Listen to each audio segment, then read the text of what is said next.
Today I'm speaking with Professor Michael Behe, who currently serves as professor of biochemistry at Lehigh University in Pennsylvania.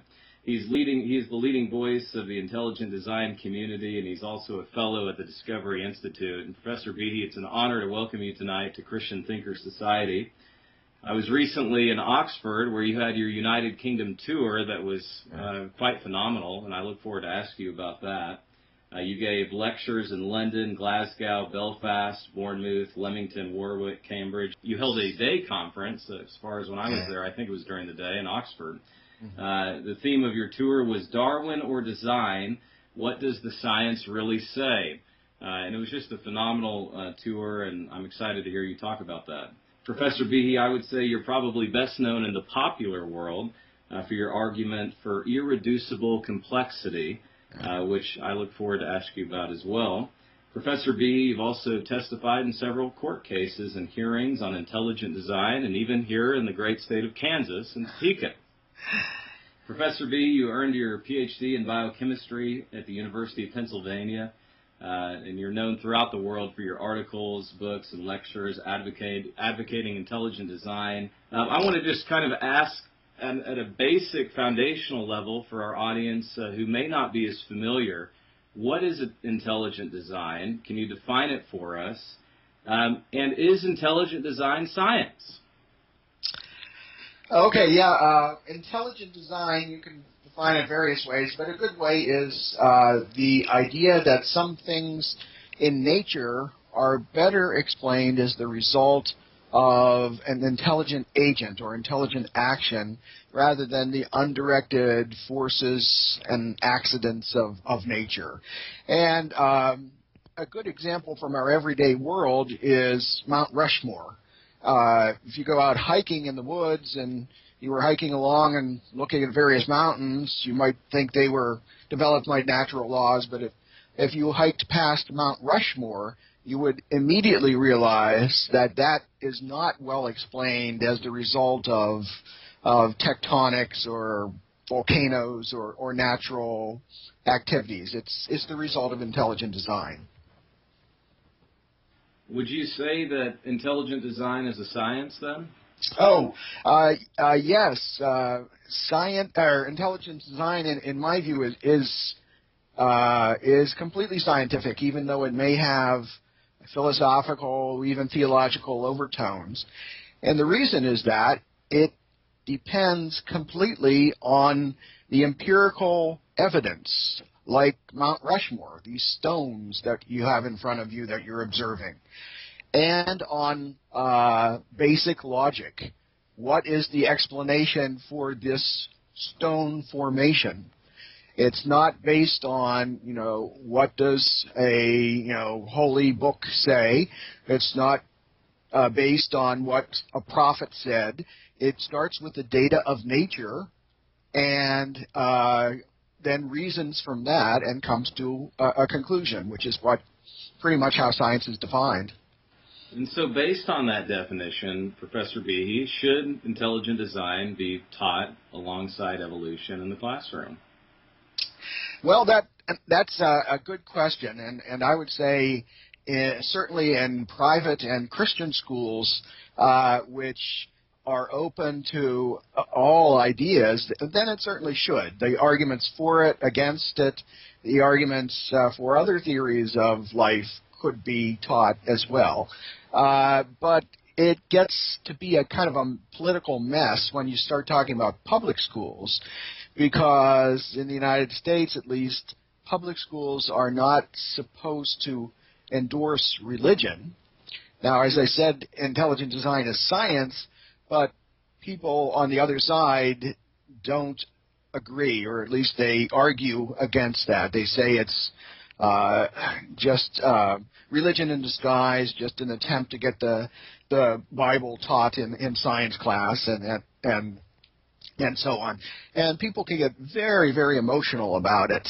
So the official position of the Discovery Institute is that intelligent design, they are not asking for intelligent design to be taught in schools because it causes so much emotion, but rather just teach the majority theory, Darwinian evolution, the theory that's accepted by the majority of biologists, but also teach it warts and all, teach it with its difficulties, with its flaws, with the things it can't explain or is having a problem explaining, as well as the things that it can explain. Now, you just touched on the Discovery Institute. For our audience here at Christian Thinker Society that may not be aware of Discovery Institute, you're obviously a fellow. Can you just explain what is the Discovery Institute? It's a think tank based in Seattle, and it was actually established in the early 1990s to think about regional political issues for the Northwest. But its president, Bruce Chapman, became interested in the intelligent design issue when he read that a scientist named Dean Kenyon, who was involved in origin of life studies, had changed his mind and had become an intelligent design advocate. And he was being essentially persecuted at his school, San Francisco State University, and was removed from teaching biology because his views had changed based on the evidence. And Bruce Chapman thought that was an outrage in the United States, and so he formed within the Discovery Institute a program to help defend academics who are convinced of intelligent design and want to teach it. And, I mean, let's talk about the treatment of these professors, because our church was a part of the pre-screenings of the movie Expelled, the documentary, and we were a huge advocate of that to get the word out a few years ago. And, I mean, that was a real eye-opener for me. I had no idea that professors were being singled out, accosted, persecuted, losing tenure. Are these things still happening? Is it worse than what we saw? Tell us about just the treatment, and you said just from simply following the evidence. Not even that. All you have to do is make some sympathetic noise to intelligent design, or sympathetic noises that intelligent design should be allowed to make a case for itself, and that's enough to get you in trouble in some circles. There was a man named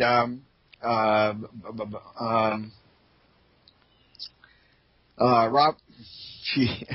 Now I'm forgetting. Richard Van Sternberg. Rich Sternberg, who was at the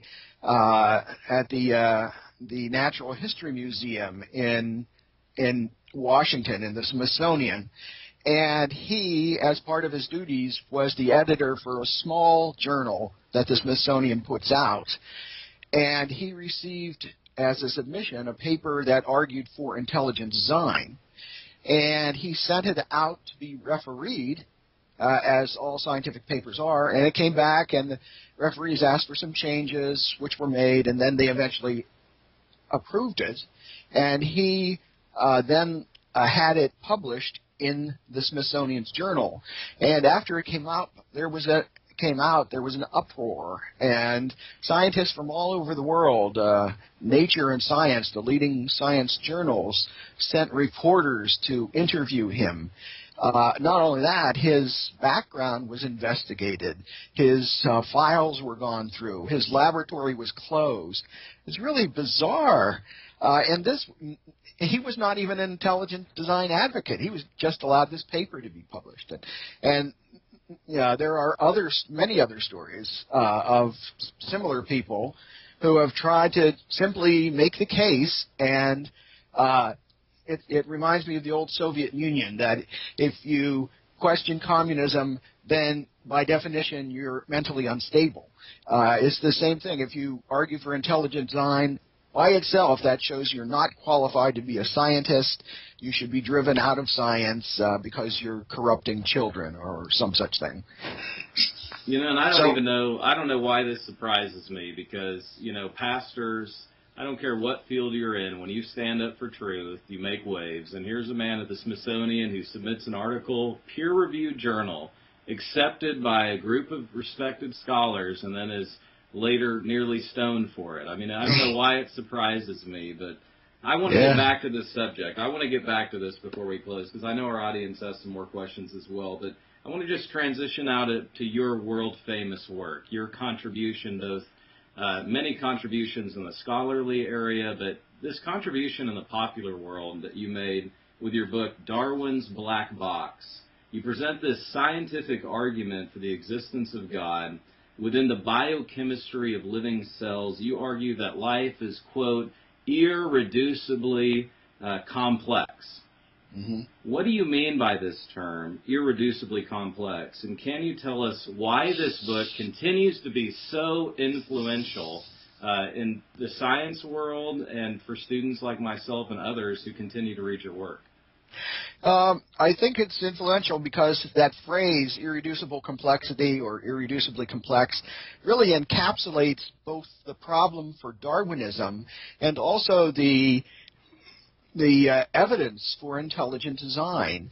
Darwin always knew that his theory had to explain the development of organisms over long periods of time as small changes, tiny increments, tiny steps in improvement, and natural selection comes in and then selects the improved edition, and then another tiny change comes along after a long while.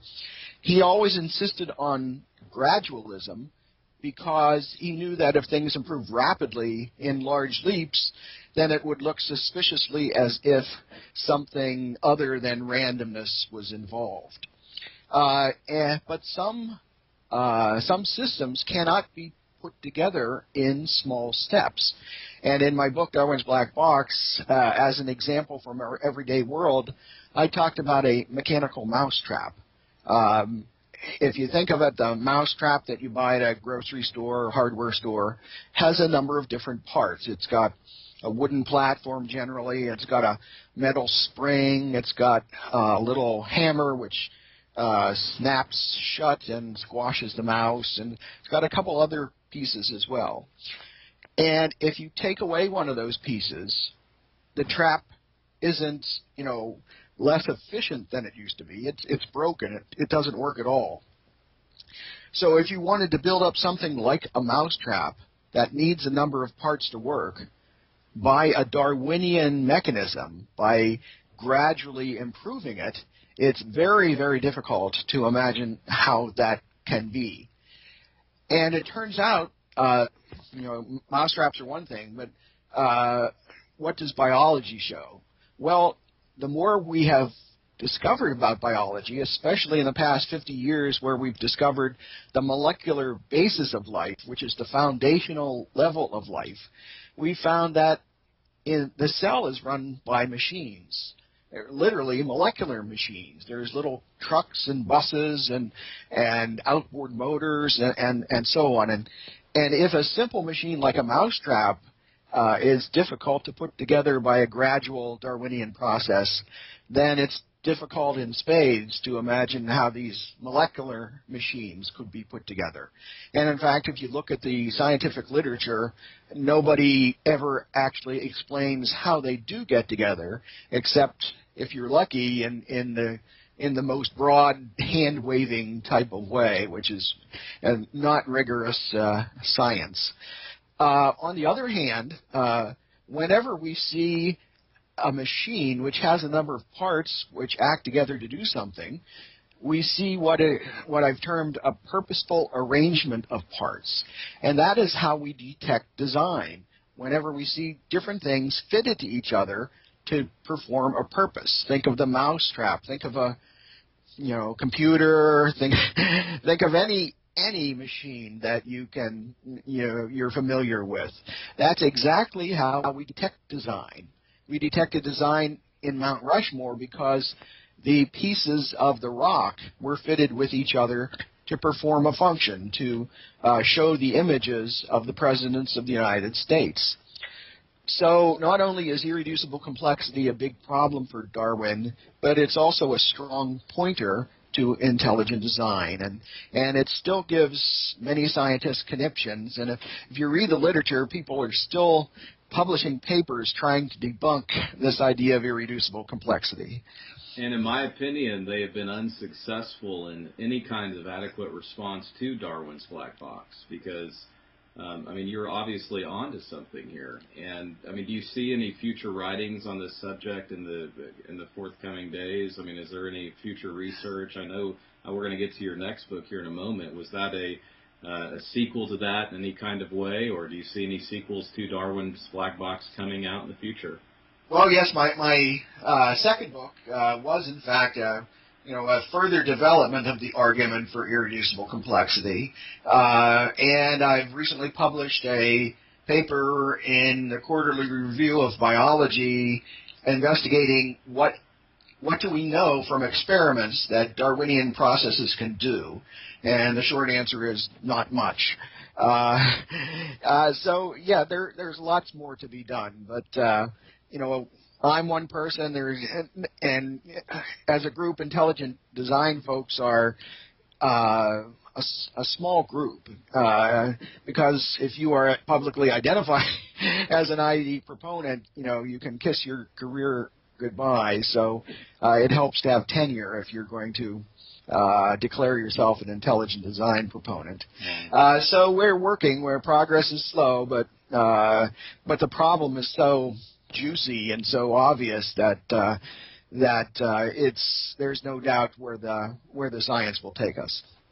What is your support system? I mean, if you don't mind me asking a more personal question, because in this quest of following the evidence, I've read, people have come after you, and I'm one who is used to that in my field of biblical scholarship, doing debates, etc. Saying things that aren't necessarily popular, but just simply following the evidence and responding to it. Going against the status quo, what is your support system? I mean, you mentioned tenure, okay. How do you get through it, the really difficult times when you're being attacked for your views on intelligent design, and how are you able to transcend those? Well, I drink heavily. No, just kidding. I have a beer every now and again. But no, I'm a Christian. I've been a Christian since I was a kid. I have a wonderful family, a wife, 9 children, who certainly give me other things to think about than just intelligent design. And there are many people in the Christian community and other communities too who are very supportive of this idea. So with the occasional email that I receive, occasional letter saying, go get them, I'm with you, and with the support of my family and with my own knowledge, when I see the attempted refutations, attempted attacks on intelligent design in scientific literature by the best scientists in the world, and see how lame essentially they are, how far from a real explanation they are, then I feel pretty good. It's nice to be loved by people in your field, but I'd rather work on a good problem and take trips with my family than worry about their opinions. Wow. Well, in your recent book, I want to get to this next book, The Edge of Evolution, The Search for the Limits of Darwinism. I love that title. You define what evolution is capable of doing, but also what's beyond its scope. I hope I'm explaining that appropriately. And in your lectures that I've personally heard, you use the example of malaria and the fact of cells breaking down, perhaps for survival, but not necessarily improvement. Can you please explain then, just for our audience, how is evolution defined? Just to step back for a moment. I know it's defined in different ways. But what did you find were the limits of evolution, and what was the ethos of this book, The Edge of Evolution? Well, it's actually, I'm looking at Darwinian evolution. And as you say, evolution is defined in various ways, but full-blooded evolution, scientists mean Darwinian processes, which are undirected, unguided, unintelligent. Nobody planned them, most especially God did not plan them. And so it's chance plus natural selection, or chance plus some other unguided process.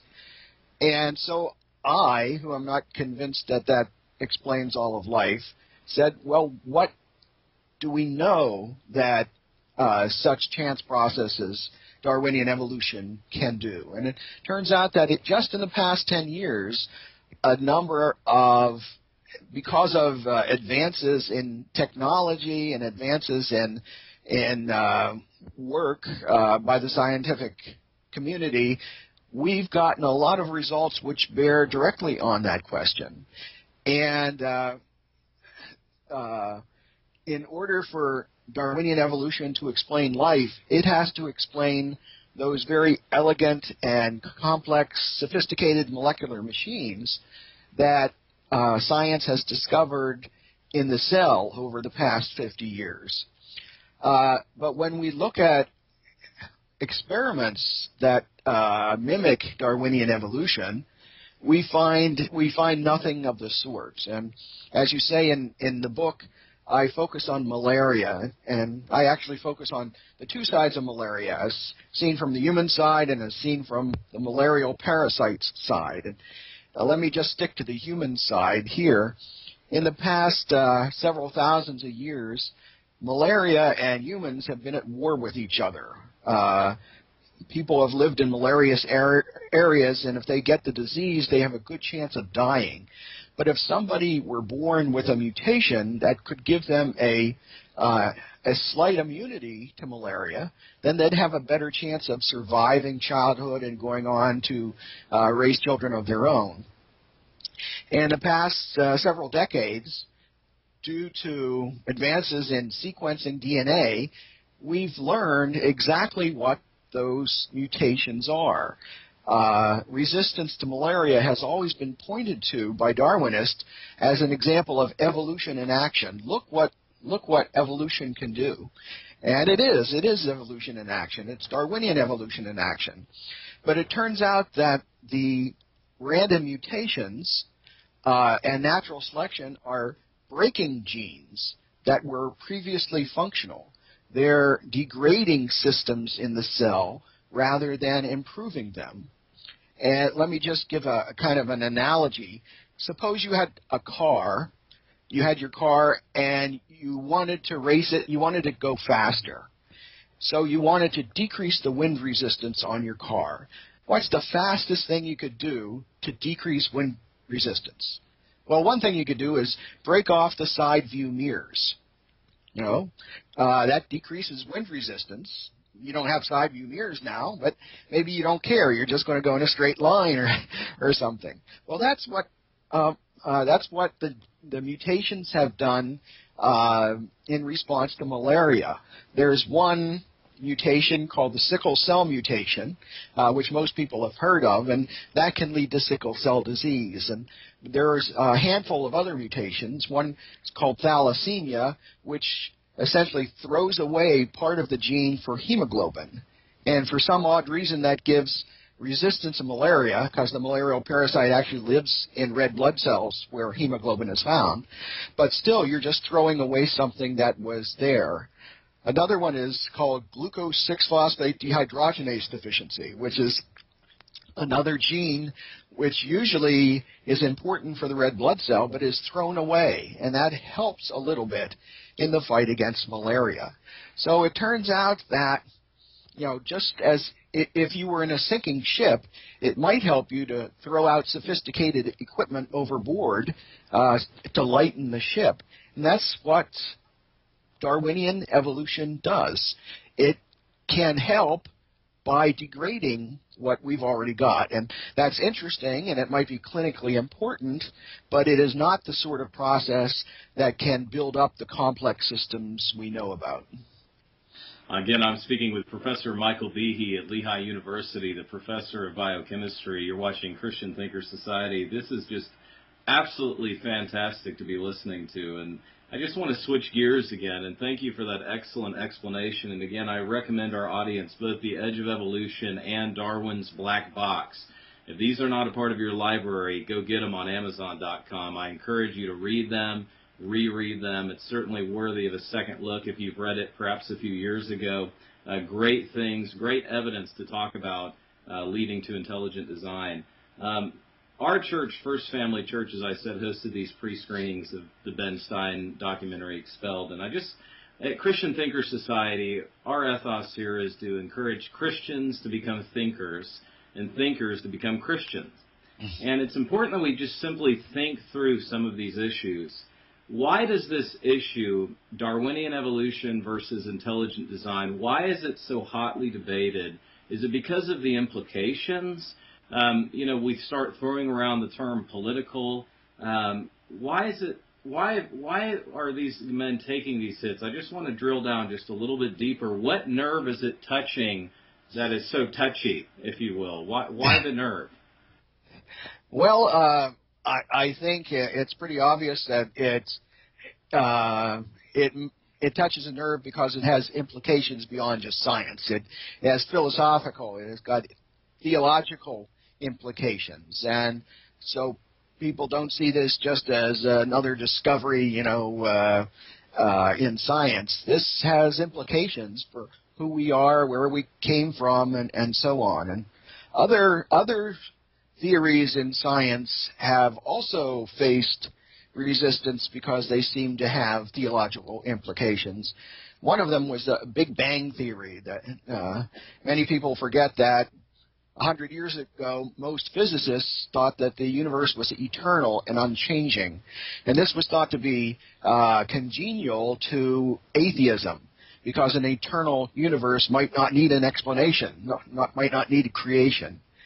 And then it was seen by astronomers that galaxies were rushing away from each other and from the Earth, and that was the beginning of the Big Bang, and the idea that the universe had a beginning in time, which was seen by many people, including many physicists, as suggesting a creation event, a creative event, and many scientists hated that idea, and they were very strongly opposed to it, simply because it had these extra scientific implications, not because of the data, not because it didn't fit the data, but because it suggested a reality beyond nature.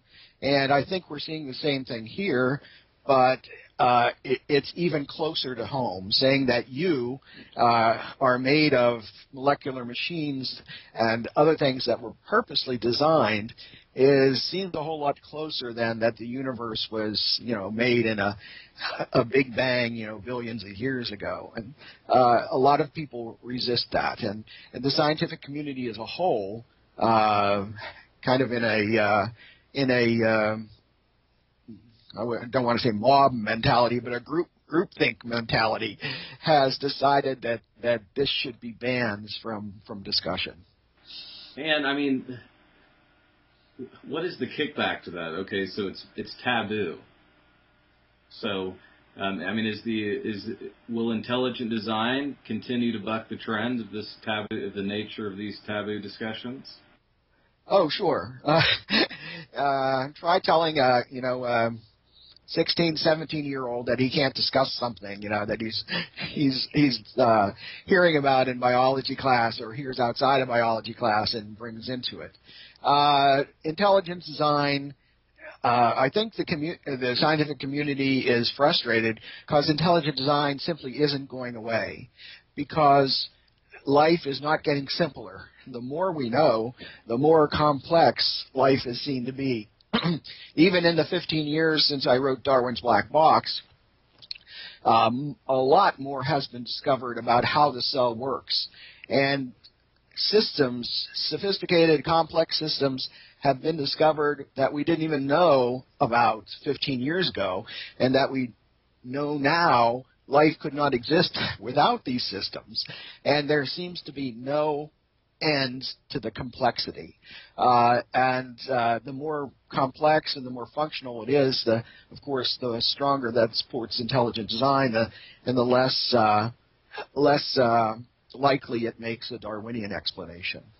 Now, I want to come a little closer to home here, about an hour from our home base here in Overland Park, over in Topeka, Kansas. Just a few years ago, our pastor was interviewed on international, national affiliates. You were here in Topeka for the Kansas Science Hearings. For those who aren't as acquainted with why those hearings were necessary, why were they necessary, and what was the outcome of those hearings and others like them? Well, as I understand it, and a few years is diminishes my memory. But the Kansas State education establishment had decided to define science in a peculiar way. They said that they were going to define science as the search for natural explanations for natural phenomena. And you think to yourself, well, hey, natural explanations for natural, okay, that sounds reasonable.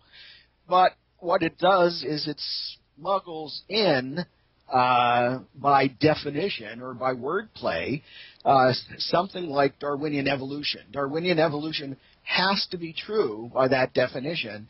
If you say that that mind is not natural, that the only things that's natural are natural laws and chance and so on, then something like a Darwinian explanation for life has to be true. The beginning of life, the origin of life, simply had to occur by undirected processes, because that's the definition of a scientific explanation. And the Kansas School Board then had a majority which was not in sympathy with this definition, more in sympathy with an open discussion of this question. And they changed the definition to science is the search for logical explanations to explain the data, which you'd think is okay too. But the scientific community was very upset about this, and there was a big brouhaha, and it was decided that there would be a debate, or the best spokesman for either side would be invited to Kansas to make the case. And the intelligent design proponents said, well, sure, we'll come and explain what we mean by this. And but the scientific establishment, turned up their noses and said, we are the experts. We're not going to go there and talk with these people who are clearly inferior to us. And so they didn't. But the intelligent design folks still came, including myself, Steve Meyer, and Jonathan Wells, a number of people. And we gave testimony, and the rules said that we were allowed to be interrogated by a lawyer for the other side of the school board. And I don't know if anybody in the audience has ever been interrogated by lawyers, but it's no fun at all. And you should take a trip to the dentist, over that any time. But anyway, and the rules said that the lawyer at the end would then be interrogated by the lawyer for our side, for the side that wanted a more open definition.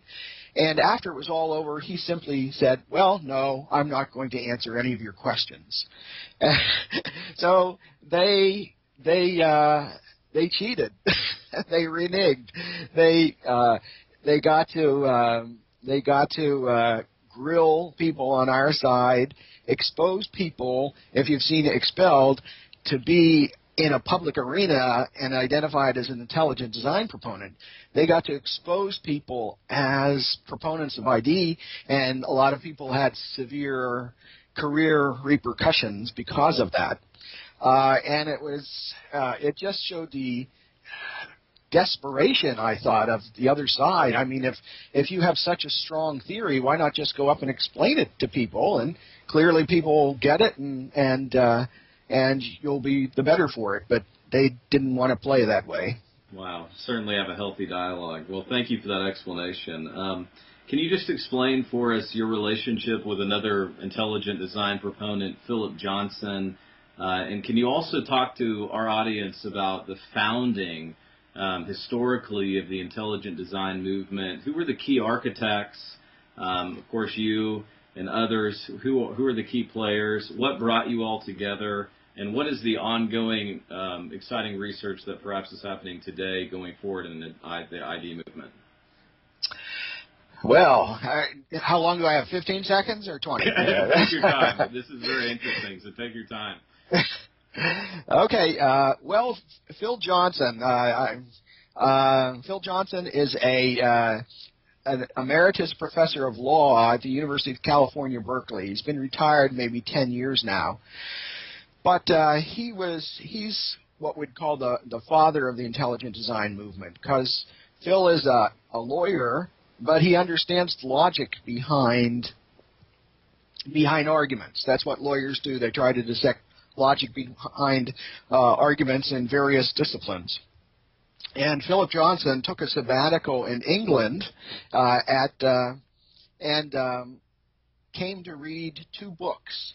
One, Richard Dawkins' The Blind Watchmaker, which made a strong case for Darwinian evolution, and another book called Evolution, Theory, and Crisis by a man named Michael Denton, who was an Australian geneticist and who was not an intelligent design advocate. He didn't have a counter proposal, but he pointed out all the problems that Darwinian theory had in his view. And he was tired of listening to Darwinists claim so much for their theory.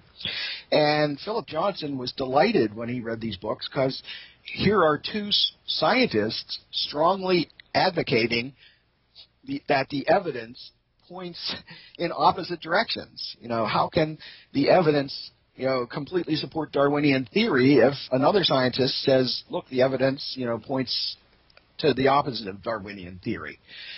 And so from that moment on, Phil became very interested in the argument over evolution. And in the very best sense, Phil is a schmoozer. He likes people. He likes to talk to people and gather people together and chew over things.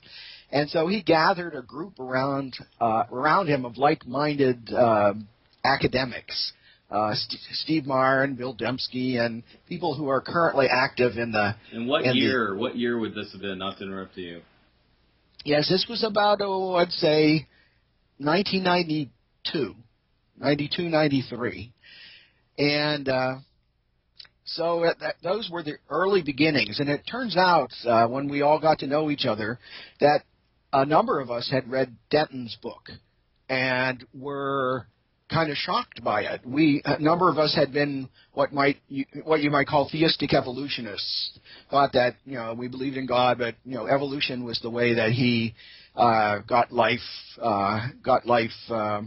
together on Earth. And but that kind of jolted us out of our complacency. And once you have a community, it turns out that you feel like you're stronger because you can bounce ideas off each other and you can see that your ideas make sense. If you're just a single person, you don't know whether you're crazy or, how can you speak against the whole world, But because of Phil, we all got together and were able to see that we had something to say that other people didn't. And I guess the next book in the parade of books that came out of Phil's series of meetings with people was my Darwin's Black Box in '95, and then William Dembski published a design inference in '97 or '98, which was published by Cambridge University Press, a very prestigious academic publishing house, on the theoretical basis of inferring design. And Jonathan Wells published something called Icons of Evolution, showing that the very examples that Darwinists always point to in textbooks as shining examples of evolution are at best problematic, and some of them are downright wrong.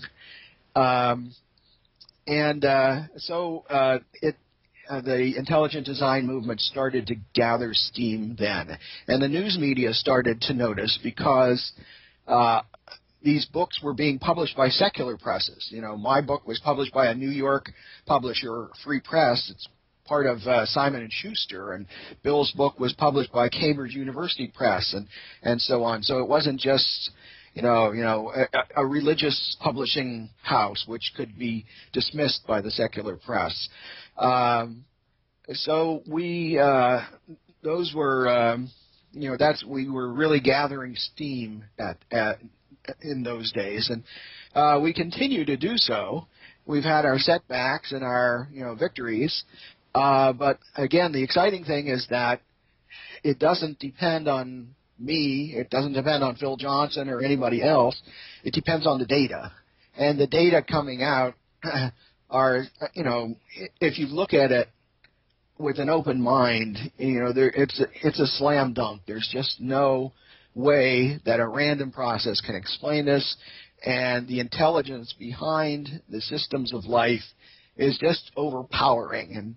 And scientists who don't want to believe in intelligent design really oftentimes admit that they have to struggle with themselves to make themselves believe that this just happened by chance. It all started kind of serendipitously, but it's now, I think, it's got its own momentum and will carry into the future without stopping. What about those, you just finished this incredible tour of the United Kingdom, and I wanted to ask you because in Oxford, I thought your presentation was tremendous. You went all over the United Kingdom. You went to Ireland. What was your personal take on the response? Have the professors in the United Kingdom that you can say with our audience jumped on board with the intelligent design arguments in favor of? What was your perspective on your tour of the United Kingdom? I know you went to Cambridge, Oxford, and the rest, so I'd like to hear your perspective on it.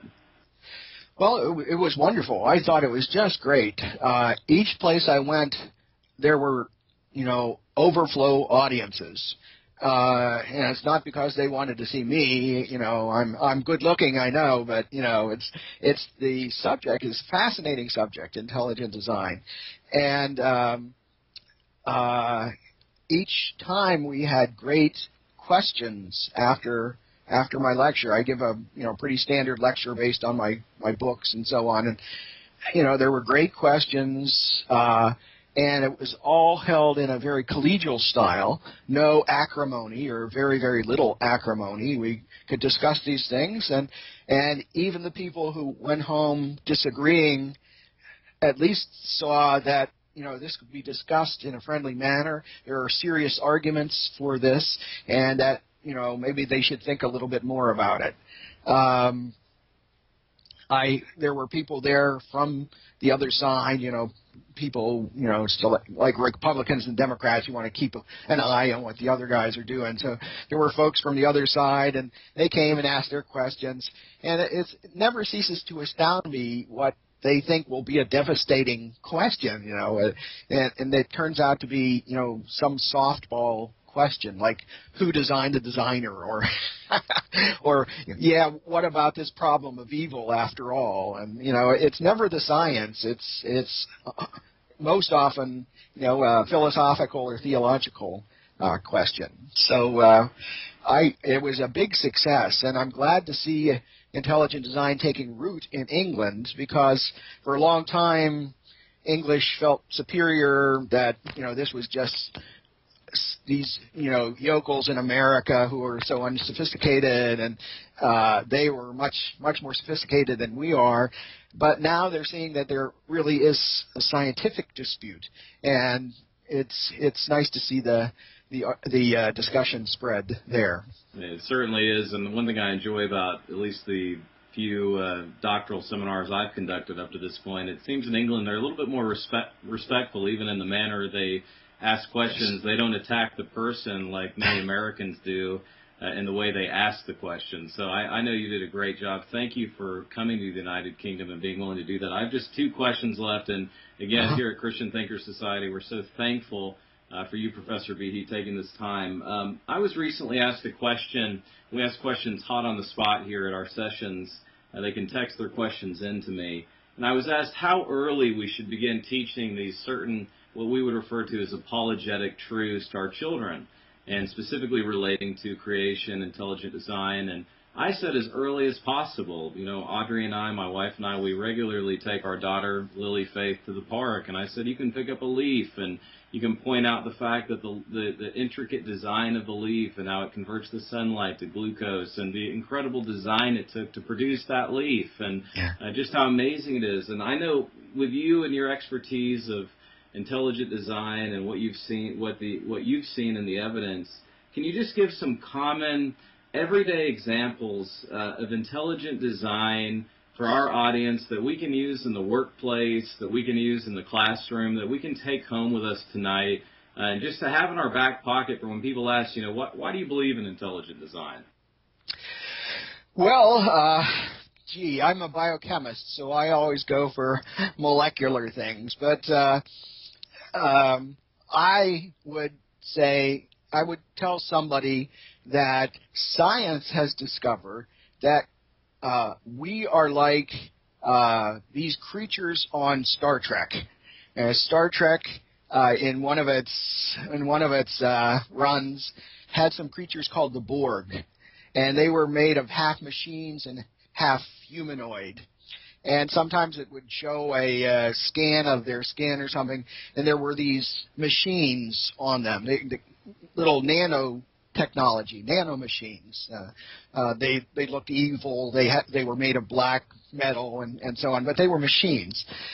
And you can tell somebody that science has discovered that we're made from machines as well, that at least the physical basis of our life is mechanical.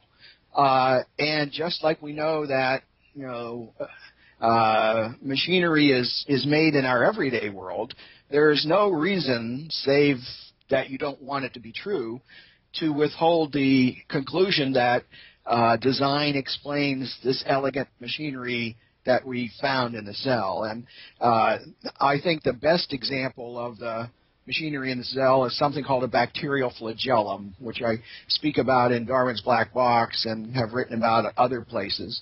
And it's really an outboard motor that bacteria use to swim. An outboard motor, you know, on a bacterium. You know, who would have thought it? Nobody would have thought it 50 years ago. Darwin thought the cell was a little piece of jello, protoplasm, and we have discovered that he was wrong. So that's what I would do. And you could also say, well, look at the machinery in our everyday world. Look at, an electric or a beater that you use in a kitchen to, beat some eggs or mix some cake mix. Look at a mousetrap or other machines. And the more sophisticated they are, more complex they are, the more and more difficult it would be to build them step by tiny step with an unconscious, unintelligent process in charge. That's what I would do. Because and thank you for that, because doesn't Darwinian evolution claim there's no intelligence behind the evolution? If you ask, they'll say, who knows, maybe there is intelligence beyond the universe, but we don't need it to explain what we have discovered in the world. Okay. And so they'll waffle about it so that they don't have to prove to you that there is no intelligence, but they'll just say it, we don't need it to explain life. But these examples will say, yes, this cannot be explained. If a mousetrap cannot be explained without intelligence, then the machinery of the cell cannot either. Professor Behe, you're a hero of all of ours here at Christian Thinkers Society. If someone wants to support you, how can they do that? How can we stay in contact with what you're doing? Okay. Well, they can send checks to my address, which is no, just kidding. I'll just support me. For the theists in the audience, prayers always help. I'm a Christian, and I'm always strengthened to know that people are asking for help for me from God. Beyond that, you can help the ID cause simply by becoming aware of the issues, by writing a letter to the newspaper, letter to the editor, when some article appears, stereotyping intelligent design as some dumb idea. and teach your children, if they're not getting it in school, just, give them a little book, or there's plenty of books out there. Give them a little book that explains, why we think life is designed, that it's not some fideistic conclusion. There's reasons, and as a matter of fact, compelling reasons to think so. So do that, and you'll be doing a lot for the cause. And along those lines, is there any websites, what are the best information for our audience that they can go to? Because I'm sure that they're going to have a lot more information they're going to want that you would personally recommend. Sure. Yeah, there's a number of websites. A very good one is on the Discovery Institute, and it's actually the address is www.crsc.org, and the CRSC stands for the Center for Renewal of Science and Culture. It's not a really, doesn't trip off your tongue, but if you forget what it is, just type in Discovery Institute and you'll be able to find it with a search engine. Another one is called Uncommon Descent, which is run by the intelligent design proponent William Dembski, and they have many wonderful discussions and articles and so on there. Another really good one that I like, which is put up by a man who has a young Earth perspective, and that's not my perspective. I'm kind of old Earth, but he's just, he's just like a Renaissance man. He knows about everything. And it's called Creation Evolution Headlines. And I visit it every day just because he summarizes and analyzes so much scientific literature that I find it you can't get along without it.